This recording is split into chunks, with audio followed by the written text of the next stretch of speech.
Halo teman-teman. Ya, teman-teman.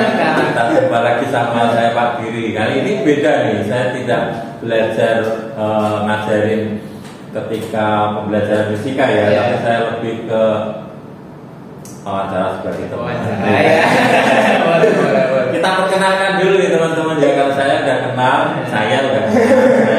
Mulai dari Re, silakan. Baik.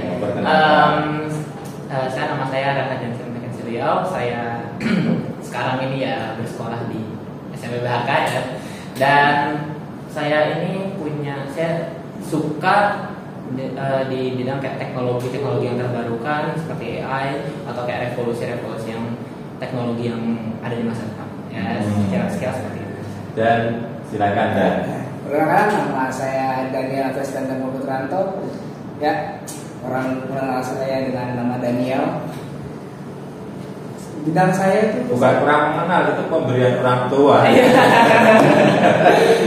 Tapi kan kenal saya Daniel, banyak juga panggilan saya, tapi saya dikenal sebagai Daniel. Saya orang yang fokus dalam kategori, dalam payung besar saya fokus dalam bisnis, tapi dalam kategori untuknya saya fokus di infrastruktur AI, terus teknologi lebih fokus ke dalam machine learning dan deep learning. Dan sekarang saya bekerja dalam sektor media dan telekomunikasi. Woi, ini padahal masih SMP loh teman-teman ya. Baik, teman-teman, kita akan mengambil tema podcast hari ini tentang AI. AI itu sebagai teman atau ancaman ya untuk generasi yang akan datang ya. Begitu ya, kita akan ambil tema itu. Baik, mulai dari pertama itu kalian mulai kenal AI itu sejak kapan? Atau kalian menggunakan handphone, masih ingat nggak? Handphone pertama kali kalian gunakan kapan? TK. TK dan oh, makanya sukanya teknik. Kalau Daniel, TKA saya Mas. buat TKA udah tahu handphone. Saya pas dulu masih kecil, bahkan masih PG saya udah megang HP saya dulu. HP bapak saya dulu Huawei apa? Pegang apa pakai? Pakai. Pakai. Kan udah cerita. Pegang doang. Pakai sih. Dulu pakai apa? Pakai apa? LG. LG. Oh, Dulu masih zaman LG ini belum ada dominasi Samsung sama iPhone sih. Karena kan dulu perkembangan teknologi masih berkembang ya, benar-benar pesat sampai ada perusahaan monopoli. Keren ya teman-teman ya. Saya sampai heran loh ya pertama mereka ini pengetahuannya jauh lebih ke depan, jauh lebih tahu lah dibanding saya. Namanya cuma fisika. Maka saya perlu berguru pada mereka nih. Jadi teman-teman gini, saya sebagai guru itu akan selalu belajar dari murid, tidak selalu. Jadi kalau saya nggak pernah belajar, saya nggak akan berkembang. Jadi terima kasih karena sudah mengikuti dengan saya di sini. Baik, teman-teman, kalian tahu nggak tentang AI itu? Kalau sekarang perkembangannya kan baru heboh-hebohnya lah AI. Baru perkembangannya pesat banget.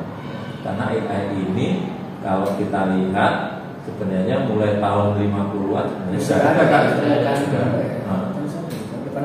Iya, pokoknya mulai dari tahun 50-an itu udah ada di sana. Ya, kalau kita lihat sejarahnya, tinggal lihat sejarah tapi ke depan aja ya. Nah, kira-kira AI itu apa? Menurut saya, AI itu kan, itu menurut saya ini adalah revolusi kepintaran. Ini adalah masa dimana kayak baru pertama kalinya ada sebuah platform atau kayak teknologi di mana dia bisa berpikir sendiri. Kalau mungkin kita dulu kenal seperti teknologi seperti kayak mesin industri, misalnya robot itu kan harus dikomen atau kayak diberi perintah, gitu kan. Ini kayak dia itu tinggal teknologi terbaru yang tinggal dimasukin data, dia bisa berpikir sendiri, mempunyai mungkin kedepannya mungkin akan mempunyai kesadaran sendiri. Jadi ini kesannya seperti kayak otak buatan gitu. Bukan otak, ya kayak ya kurang lebih seperti otak buatan. Tapi menurut saya ini adalah kayak kalau zaman dulu mungkin revolusi kepintaran itu adalah menulis ketika ada kayak orang bisa menulis ya itu kan berarti bisa mentransfer apa yang kita ketahui ke orang lain dengan bentuk tulisan. Menurut saya ini seperti kayak gitu sih Pak, kayak AI ini akan mengubah jalurnya pendidikan dan kepintaran di masa yang sekarang sih. Oh gitu ya. Nah, kalau menurut Daniel, kalau tentang AI, sebenarnya AI udah dari dulu udah ada ya, tahun 1995. AI itu namanya artificial intelligence. Nah di dalamnya itu banyak komponen-komponen. Nggak cuma orang tahu AI, tapi AI itu apa sih? Jadi dalamnya AI itu ada banyak banget komponen. Pertama itu adalah machine learning. Machine learning adalah di mana sebuah komputer itu bisa mempelajari sebuah data dan mengeluarkan output sesuai yang diberikan. Misalnya kita memberikan data A dan B, apa bedanya data A dan B? Misalnya kalau A memiliki banyak warna merah dan biru, kalau data B memiliki merah, hijau dan kuning. Tuh datanya misalnya kita mix, mereka bisa membeda tuh mana merah, kuning, hijau biru ya. Nah, jadi bisa bedain berapa misalnya kayak kita statistikal. Jadi kayak ada merah berapa, biru apa, kuning berapa, hijau berapa. Itu namanya machine learning. Nah, lanjut lagi kita ke lebih dalam lagi dari machine learning itu deep learning. Deep learning itu lebih advance. Jadi kalau di deep learning itu ada input, neural link, sama output. Di input kita masukin data. Data misalnya yang tadi kita lihat hijau, merah, kuning, sama biru. Nah, kita masukin data tersebut. Neural link ini adalah program di mana kita udah membasis sebuah data tadi bisa membedakan berapa warnanya. Nah, kita bisa bedain lagi berapa populasi paling banyak, warna paling banyak, warna paling dikit, dan warna paling yang hanya yang nggak banyak tapi dikit. Nah, kita bisa membedakan itu dengan melatih mereka. Itu namanya deep learning. Dan kita menghasilkan output sesuai yang kita inginkan dengan ya kita tulis kodenya. Terus di dalam deep learning lagi ada dua, yaitu generatif AI yang kita sering gunain kayak ChatGPT, Gemini, habis itu DeepSeek yang sedang terkenal ya. Terus ada LLM. LLM ini, large language model ini sudah digunakan dari tahun 2012. Tapi kenapa orang nggak pada tahu? Kenapa nggak? Karena saat itu sumber daya untuk menjalankan LLM ini sangat besar. Dan ya kalau yang mudah-mudahan ya para penonton bisa searching karena saya bukan robot gitu sih. Jangan malas ya. Jangan malas dong teman-teman dong. Ingat aja. Nah, generatif AI ini yang membuat dunia terbincang. Di mana? Ya kita sebagai manusia punya imajinasi ya. Imajinasi itu muncul. Generatif berarti kan. Generatif AI itu mengambil data, misalnya beberapa fisika, biologi digabungkan. Nah di generatif ini datanya akan dimasukin. Kalau bisa di biologi kan kita punya DNA. DNA itu susah dipahami oleh manusia karena kita belum bisa memiliki teknologi yang cukup pemahamannya karena rumit gitu buatan Tuhan itu sendiri ya. Tapi AI menggunakan data-data basis menggabungkan DNA itu dan menggunakan generatif dengan menggunakan sistem ya dalam perhitungan matematika dan sebagainya, dan itu yang membuat generatif AI menjadi masa depan ya. Atau enggak yang kita lebih buat simpel dah, misalnya saya ada gambar kucing sama gambar anjing. Pertama kalau large language model, misalnya kita tentukan apa ini anjing atau kucing. Large language model atau AI itu sendiri mempunyai data, bisa ciri-ciri anjing, punya kuping besar, atau matanya lebih besar, hidungnya panjang. Kalau kucing Pak Giri hidungnya kecil. Kalau kucing hidungnya kecil, pesek, matanya kecil, sama kupingnya lebih kecil atau badannya lebih kecil daripada anjing itu sendiri kan. Nah itu bisa bedain tuh large language model. Nah kalau generatif AI, misalnya kita minta gabungkan anjing dan kucing, buatlah hewan baru. Dia akan ngambil data, kan dia belajar itu ya kan. Nanti dia ngambil data, oh ini yang membedakan ciri anjing dan kucing. Coba saya gabungkan, badannya anjing, tapi ciri-cirinya kucing. Nah itu generatif. Gitu. Ya jadi agak sedikit ada penerangan sih Pak. Iya. Sedikit rumit juga. Sedikit rumit juga ya belajar gini. Berpikir. Baik. Nah, menurut kalian nih pernah nggak selama kita teknologi AI itu maju, kalian mengerjakan soal menggunakan AI? Misalnya ini ada soal matematika atau soal bahasa Indonesia, gitu. Pernah atau enggak? Oh pasti dong. Pernah dong. Pasti dong. Hampir semuanya itu saya menggunakan AI karena menurut saya ya itu membuat pekerjaan kita menjadi lebih efektif dan itu tuh kayak gimana ya? Jadi kalau misalnya pekerjaan kita lebih cepat, lebih efektif, maka waktu yang kita miliki lebih banyak. Jadi itu seperti teknologi yang bisa meminimalisir waktu kita bekerja gitu. Waktu kerja kita jadi diminimalisir, jadi waktu kita jadi lebih banyak. Dan menurut saya waktu itu sangat berharga sih, sangat berharga. Jadi ketika saya punya kayak alat untuk bisa meminimalisir waktu saya akan pakai sih. Menurut saya gitu. Nah, kalau Daniel Pasti wajib ya.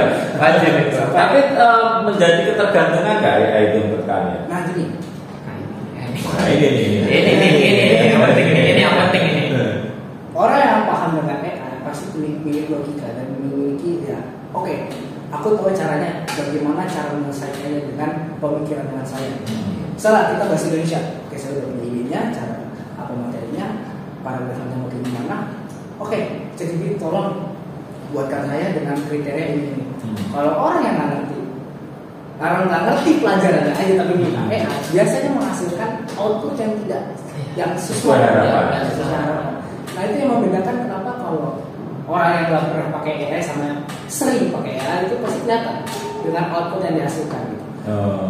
Makanya sekarang ada pekerjaan namanya AI prompting ya. Nah, itu jadi sebuah sektor pekerjaan baru gitu. Cuman nulis aja gitu ya, nulis kayak buat pemerintahan AI cuma nulis doang gitu. Iya, berarti AI itu tergantung dari perintahnya. Tergantung dari untuk sekarang ya, tergantung dari kitanya. Apakah kita punya kayak kemampuan buat berpikir? Atau misalnya kalau Bapak bilang ketergantungan, kalau misalnya dia nggak mengerti ininya juga, mengerti apa yang dia pengen cari gitu ya, itu nggak akan berguna buat dia. Kalau misalnya dia udah ngerti apa yang dia pengen cari nih, dia pengen kayak contoh dia bahasa Indonesia, saya ingin bikin poster nih, posternya tentang apa? Posternya tentang apa? Kayak misalnya contoh tentang lingkungan hidup gitu kan, kriterianya apa aja. Nah itu kan kayak kita udah paham, kita udah ngerti apa yang mau kita cari, apa yang mau kita bikin, dan kita meminta bantuan dari AI itu sendiri gitu. Menurut saya seperti itu, karena kalau misalnya kita langsung bilang kayak bikin poster aja pasti ditanya. Ya, ditanya posternya apa? Berarti artinya gini ya, artinya kita memberikan perintah AI itu dengan logika juga. Dan kemauan kita. Ya, dengan pemikiran juga AI itu akan membantu proses apa yang menjadi angan-angan kita gitu kan? Itu untuk sekarang. Karena gini, ya maaf ya, kalau kita misalnya kita ada perumpamaan kalau misal orang pintar ngobrol dengan orang pintar kan make sense karena kan sama tuh belajar nanti kita misalnya kita ngobrol nih sama nih orang yang belajar. Tapi kalau misal orang yang pintar bukan orang pintar siapa orang yang paham dengan selevel ini ketemu orang yang di bawah level itu akan bingung ngomong apa sih ya artinya mereka terkoneksi ya kalau yang kita bicarakan jadi bisa ngobrol derajat gitu.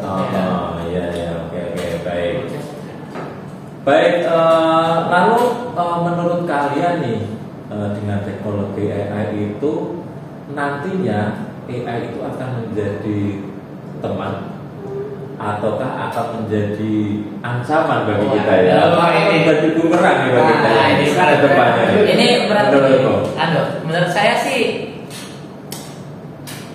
ya akan jadi teman kepada orang yang bisa menggunakan dan mengerti AI itu. Dan akan jadi ancaman bagi orang yang tidak memahami dan tidak mengerti AI itu. Seperti ibaratnya kayak kita berkomunikasi. Kalau misalnya kita nggak paham, nggak akan dapat apa-apa. Tapi kalau misalnya kita paham, ya kan, itu pasti kita akan dapat sesuatu gitu kan dari komunikasi itu. Menurut saya ini akan jadi, kalau bagi saya itu akan jadi teman untuk orang yang memahami itu. Jadi seperti kita bisa melihat kayak teknologi AI yang sekarang itu sangat membantu bagi perkembangan manusia. Dibandingin dari zaman COVID dulu itu ya, yang pas ChatGPT mulai awal keluar itu dibandingkan dengan sekarang itu berbedanya jauh banget. Iya. Jadi kayak sekarang tuh bisa lebih personal. Jadi kayak contoh misalnya kalau dulu tuh kayak kayak kalkulator kaku gitu kan. Jadi kayak bilang kayak disebut contoh bikin poster ya, dia bikin poster gitu. Nggak ditanya lebih lanjut. Kalau sekarang kan ditanya lebih lanjut kayak mau tentang apa, temanya apa, itu kan kayak merasanya kayak udah punya koneksi tersendiri dengan AI ya. Kayak teman. Jadi kayak menurut saya tuh kalau misalnya kita bisa menggunakan AI ini dengan baik dan kita tuh bisa memahaminya, itu akan jadi sangat membantu banget. Dan ini juga menurut saya industri yang terdepan, sangat terdepan. Dimana orang kalau misalnya bisa menguasai industri ini, dia bisa mendapatkan, dia bisa ya berpeluangnya sangat besar untuk sukses. Dan kalau kita lihat ya, itu membantu kayak contoh waktu itu dalam bioteknologi itu juga membantu. Jadi mungkin akan menurut saya ya, ada mungkin AI kita akan ngasih kayak contoh sel kanker gitu kan. Terus habis itu AI yang amatin, terus habis itu kita bisa menemukan vaksin kanker dengan lebih cepat lagi. Dan kayak diabetes dan penyakit-penyakit yang mungkin dulu itu sangat sulit disembuhkan, bahkan nggak ada obatnya.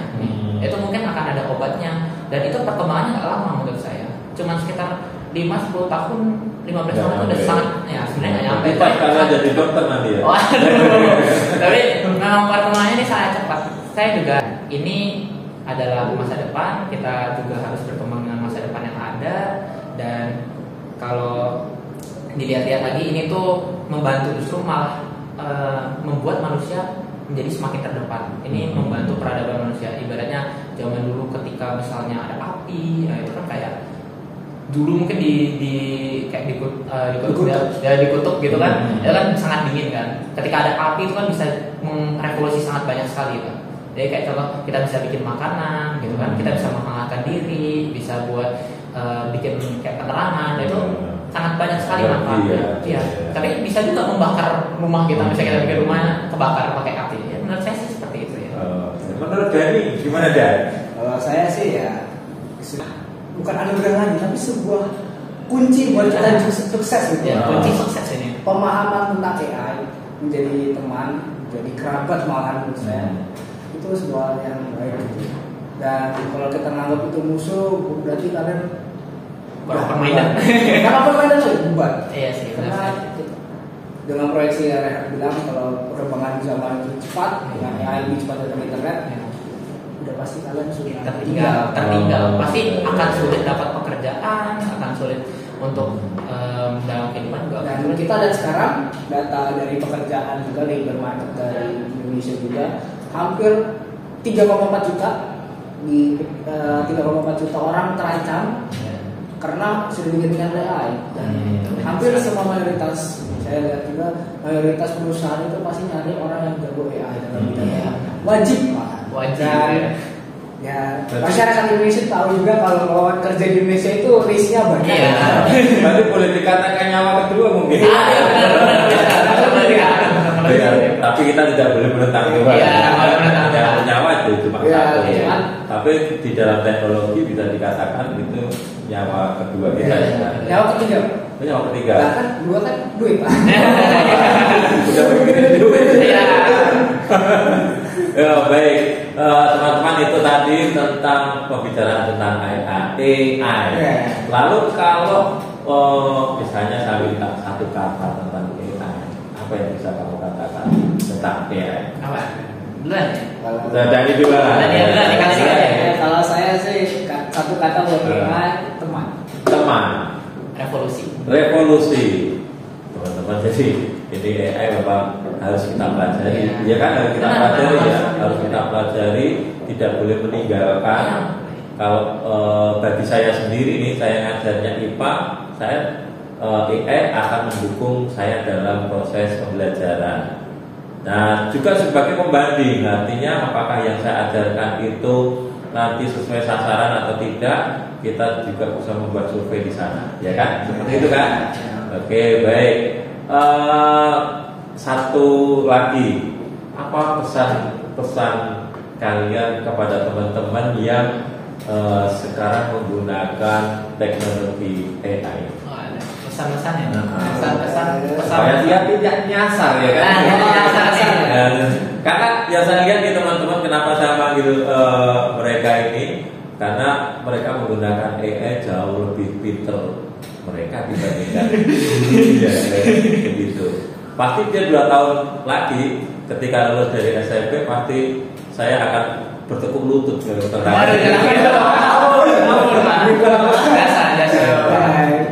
apa yang bisa dikatakan untuk teman-teman. Kalau saya sih satu, rules number 1, always learn, belajar. Rules nomor 2, ikuti rules nomor 1. Belajar, apapun yang terjadi, suka nggak suka harus belajar. Karena gini, belajar apapun yang kalian sukai, apapun yang kalian tekuni, dan apapun yang kalian percaya kalau itu membuat Anda sukses. Karena pasti Tuhan memberi pukulan yang sangat keras sampai Anda tidak bisa merasa, aduh, aku sudah nggak berusaha. Kayak, aduh, ini kenapa susah banget nih? Temboknya susah banget nih. Nggak bisa nih. Tetap mengandalkan Tuhan. Iya. Akhirnya, oh, ternyata aku ditempa untuk menjadi pedang yang lebih tajam dari sebelumnya.